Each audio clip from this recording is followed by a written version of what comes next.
తల్లికి వందనం పథకం ప్రభుత్వం ప్రవేశపెడుతుంది. దానికి గైడ్లైన్స్ త్వరలో ఫైనలైజ్ చేస్తాం జరుగుతుంది. రెండో ప్రశ్నకి సమాధానం, బడ్జెట్లో 9,407 కోట్ల రూపాయలు ఈ స్కీమ్కి అలొకేషన్ చేశాము. మూడో ప్రశ్నకి సమాధానం అవునండి.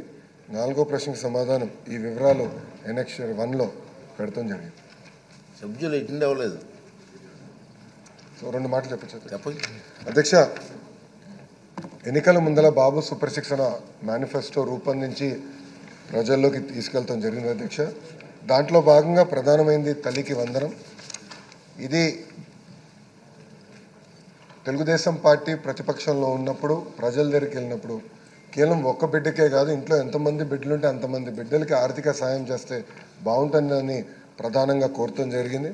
అంతేకాకుండా అధ్యక్ష, ఒకసారి మనం చూస్తే భారతదేశంలోనే రీప్లేస్మెంట్ రేట్ కన్నా అతి తక్కువ ఉన్న రాష్ట్రం తమిళనాడు అయితే, దాని తర్వాత ఆంధ్ర రాష్ట్రం అధ్యక్ష.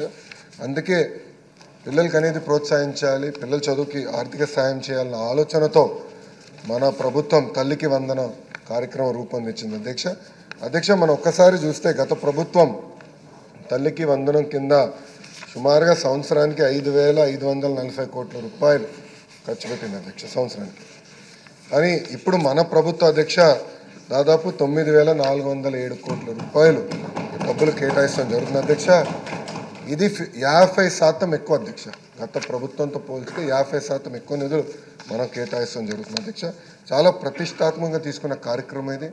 ఇప్పుడే గౌరవ ముఖ్యమంత్రి గారు కూడా చాలా స్పష్టంగా చెప్పారు, మే మాసంలో తప్పనిసరిగా ఇంట్లో ఎంతమంది బిడ్డలు ఉంటే అంతమంది బిడ్డలకి 15,000 రూపాయలు మన ప్రభుత్వం అందిస్తుందని ప్రజలకి చెప్తున్నారు.